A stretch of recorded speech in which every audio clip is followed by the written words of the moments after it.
Welcome to Light of Science. आज की इस वीडियो में हम बेस के बारे में बात करेंगे।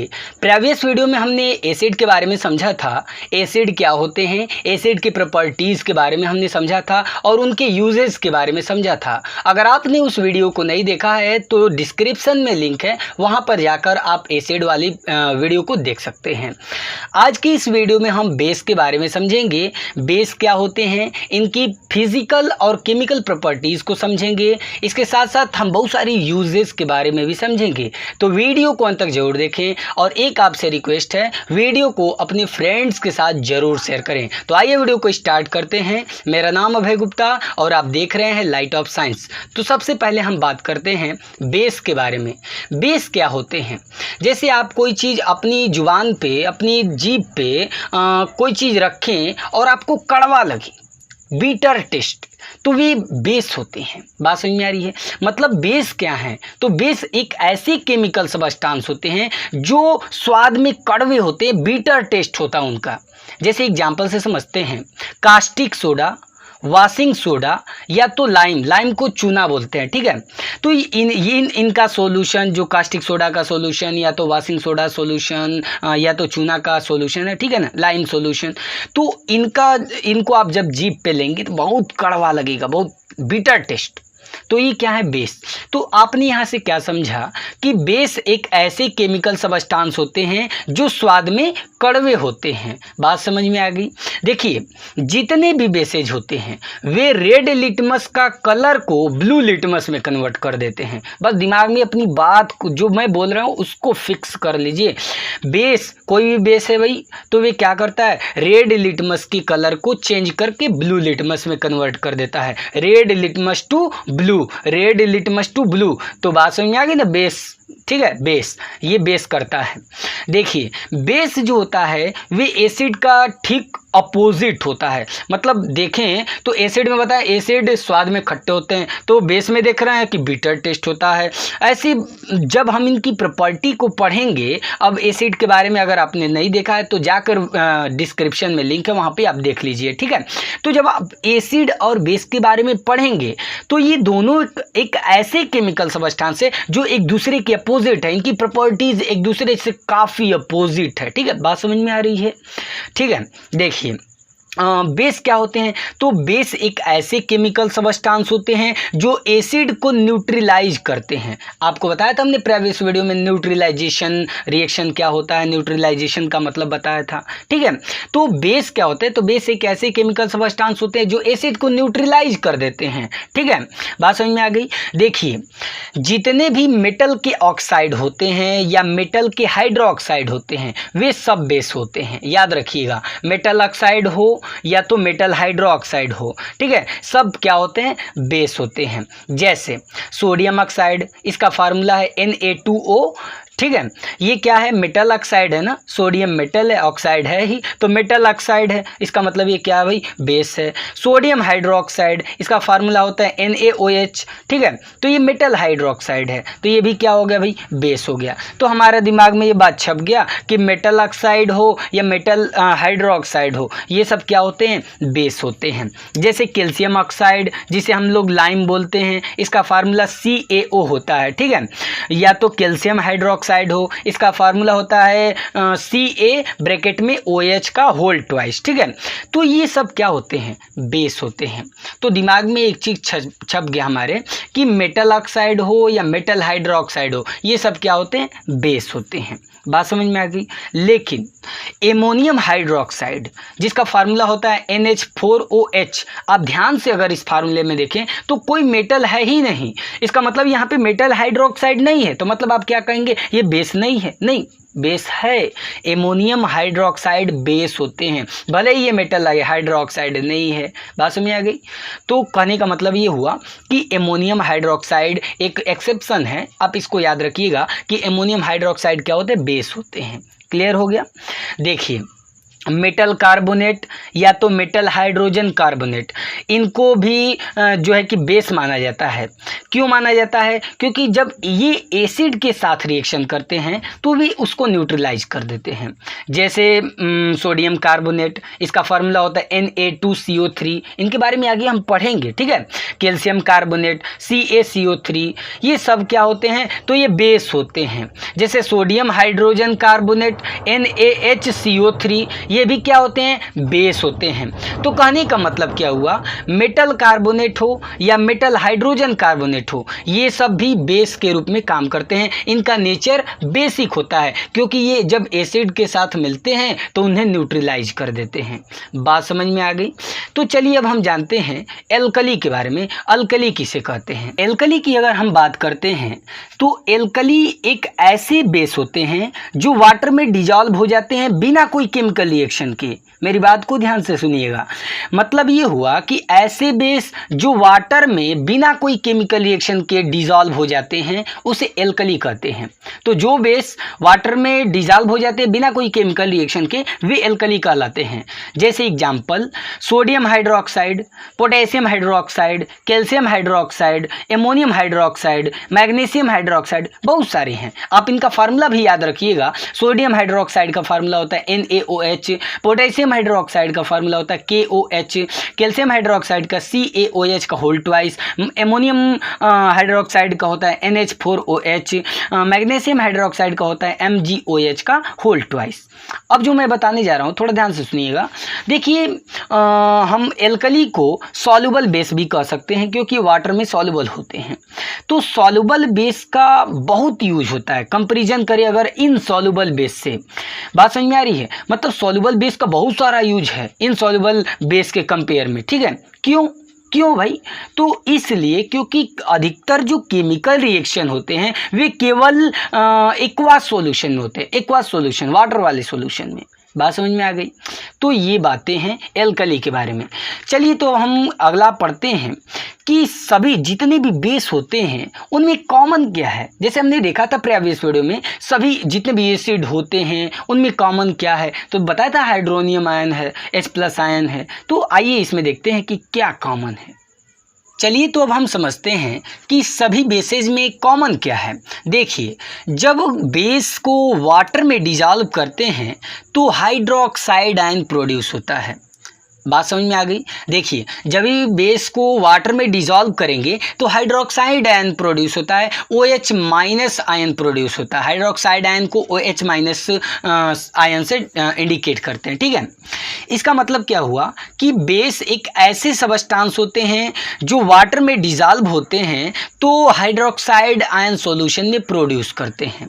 जैसे हमने बोला सोडियम हाइड्रोक्साइड बेस होते हैं, तो सोडियम हाइड्रोक्साइड बेस इसलिए होते हैं क्योंकि ये वाटर में जब डिजॉल्व होते हैं तो हाइड्रोक्साइड आयन प्रोड्यूस करते हैं।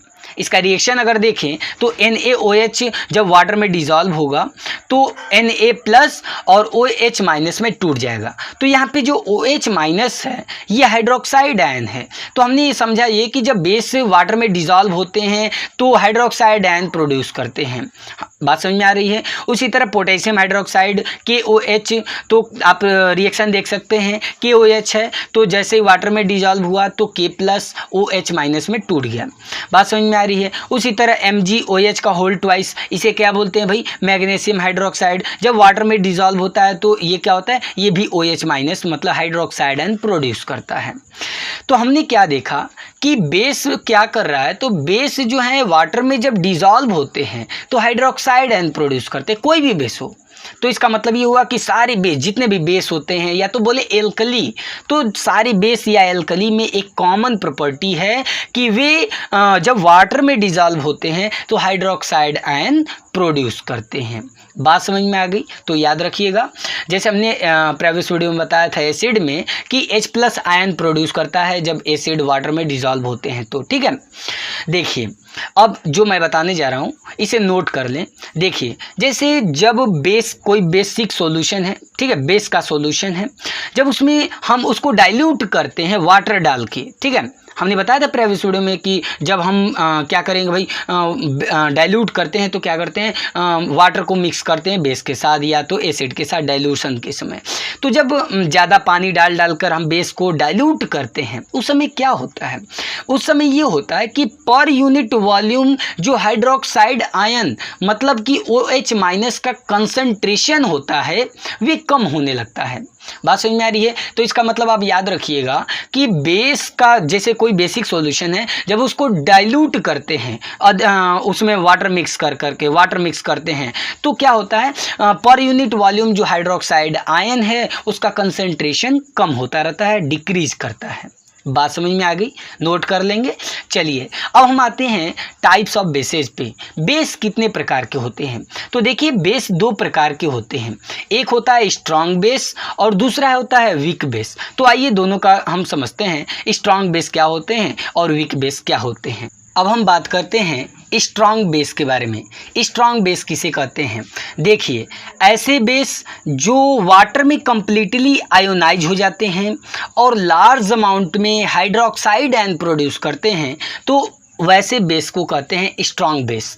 मतलब ये हुआ कि ऐसे बेस जो वाटर में कंप्लीटली आयोनाइज हो जाते हैं, टूट जाते हैं और लार्ज अमाउंट में हाइड्रोक्साइड आयन प्रोड्यूस करते हैं, तो उस बेस को कहते हैं स्ट्रॉन्ग बेस। जैसे सोडियम हाइड्रोक्साइड, पोटेशियम हाइड्रोक्साइड, ठीक है, तो ये क्या होते हैं, स्ट्रॉन्ग बेस होते हैं। ये स्ट्रॉन्ग बेस क्यों होते हैं? क्योंकि ये वाटर में कंप्लीटली जो है कि डिजॉल्व हो जाते हैं और लार्ज अमाउंट में जो है कि हाइड्रोक्साइड आयन प्रोड्यूस करते हैं। बात समझ में आ गई?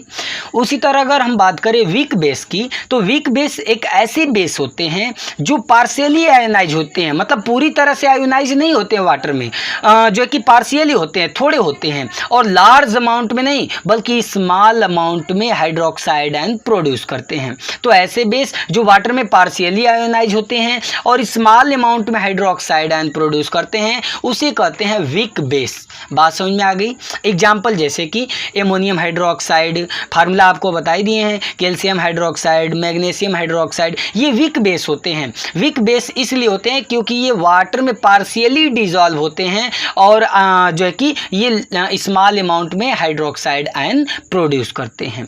बात समझ में आ गई? चलिए, तो अब हम बात करेंगे प्रॉपर्टीज ऑफ बेसेज, मतलब बेस की क्या क्या प्रॉपर्टी है, तो आइए देखते हैं। चलिए, तो अब हम बात करते हैं प्रॉपर्टीज ऑफ बेसेज की।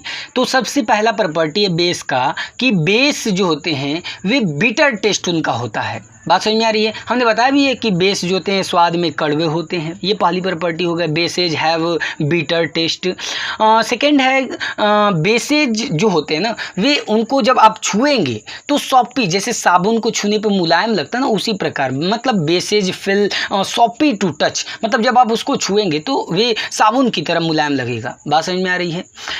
तीसरा है third, bases turn red litmus to blue. अभी हमने बताया कि बेस क्या करते हैं, रेड लिटमस का कलर को चेंज करके ब्लू लिटमस कर देते हैं, ठीक है। फोर्थ है बेसेज जो होते हैं वे इलेक्ट्रिसिटी कंडक्ट करते हैं सॉल्यूशन में। बात समझिए, ये इलेक्ट्रोलाइट होते हैं, बेसेज जो होते हैं इलेक्ट्रोलाइट होते हैं। देखिए, जब बेस वाटर में डिसॉल्व होते हैं तो ये आयंस में टूट जाते हैं और इसी आयंस के प्रेजेंस के कारण वे बेस जो होते हैं इलेक्ट्रिसिटी कंडक्ट करते हैं। बात समझ में आ गई? तो देखिए, चार प्रॉपर्टी अभी तक हमने बताया। बेस बीटा टेस्ट उनका होता है, बेस को छूने पे सॉपी की तरफ फील होगा आपको। बेस क्या करते हैं, रेड लिटमस को ब्लू में कन्वर्ट करते हैं। बेस जो है कि इलेक्ट्रिसिटी कंडक्ट करते हैं, मतलब इलेक्ट्रोलाइट होते हैं। अब प्रॉपर्टी जो हम बताने जा रहे हैं बहुत इंपॉर्टेंट है, ठीक है। चलिए, तो फिफ्थ प्रॉपर्टी है, देखिए बेस जब मेटल्स के साथ रिएक्ट करते हैं तो हाइड्रोजन गैस प्रोड्यूस होता है। तो आपको दिमाग में एक तस्वीर बन जानी चाहिए कि जब बेस मेटल के साथ रिएक्शन करेगा तो हाइड्रोजन गैस निकलेगा। तो जब बेस मेटल के साथ रिएक्शन करते हैं तब मेटल साल्ट और हाइड्रोजन गैस निकलता है। एग्जाम्पल से समझते हैं एक रिएक्शन करके। तो आप स्क्रीन पे ये देख सकते हैं, यहाँ पे आप देख रहे हैं कि सोडियम हाइड्रोक्साइड का रिएक्शन हो रहा है जिंक से।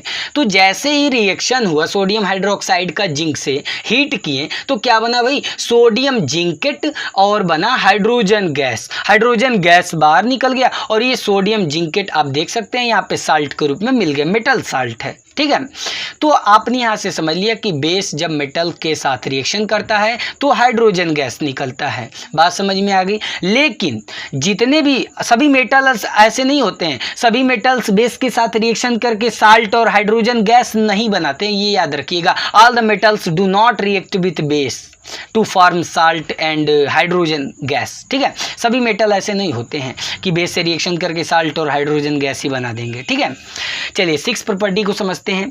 देखिए सिक्स प्रॉपर्टी क्या है, बेस जब एसिड के साथ रिएक्ट करते हैं तो साल्ट और वाटर बनते हैं। इसे ही तो बोल रहे थे हमने न्यूट्रलाइजेशन रिएक्शन, हमने प्रीवियस वीडियो में बताया भी था कि जब बेस और एसिड मतलब एसिड या बेस जब रिएक्शन करेंगे तो साल्ट और वाटर बनता है। जैसे आप देख सकते हैं स्क्रीन पर रिएक्शन, यहाँ पे आप देख रहे हैं कि सोडियम हाइड्रोक्साइड का रिएक्शन हो रहा है सल्फ्यूरिक एसिड से, तो बन रहा है सोडियम सल्फेट और वाटर। तो साल्ट, सोडियम सल्फेट साल्ट है और वाटर बन गया।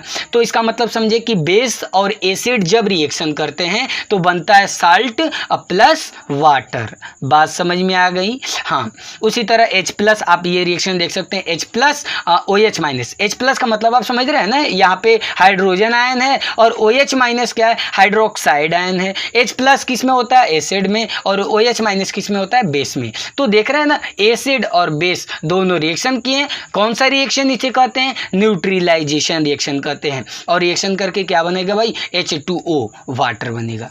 बात समझ में आ गई। चलिए तो सेवंथ प्रॉपर्टी को समझते हैं। सेवंथ प्रॉपर्टी है कि बेस जब नॉन मेटल ऑक्साइड, ठीक है, नॉन मेटल ऑक्साइड से रिएक्शन करते हैं तो बनाते हैं साल्ट और वाटर। ठीक है, तो नॉन मेटल ऑक्साइड का जब बेस के साथ रिएक्शन होता है तो साल्ट और वाटर बनता है। जैसे एग्जाम्पल में कैल्शियम हाइड्रोक्साइड, ये क्या है भाई, बेस है। और यहाँ पे कार्बन डाइऑक्साइड, तो कार्बन डाइऑक्साइड भाई ये क्या है, तो नॉन मेटल ऑक्साइड है। तो आप देख रहे हैं ना कि बेस का रिएक्शन हमने करा है जैसे नॉन मेटल ऑक्साइड से, तो क्या बन रहा है भाई, साल्ट प्लस वाटर। साल्ट में क्या बना, कैल्शियम कार्बोनेट और वाटर। ठीक है, तो यहाँ से हमने समझ लिया कि बेस जब metal oxide non metal oxide के साथ रिएक्शन करते हैं तो बनाते हैं साल्ट प्लस वाटर। तो ये 7 प्रॉपर्टी थी बेस की। चलिए अब हम बात करते हैं यूजेज ऑफ बेसिज, मतलब बेस के क्या क्या यूजेज हैं। चलिए तो आइए देखते हैं। अभी हमने देखा है बहुत सारे बेसेज होते हैं जैसे sodium hydroxide, calcium hydroxide, sodium carbonate, sodium bicarbonate. अब ये सब बेस हैं और इनके यूज पढ़ने हैं, यूजेज क्या क्या यूजेज हैं।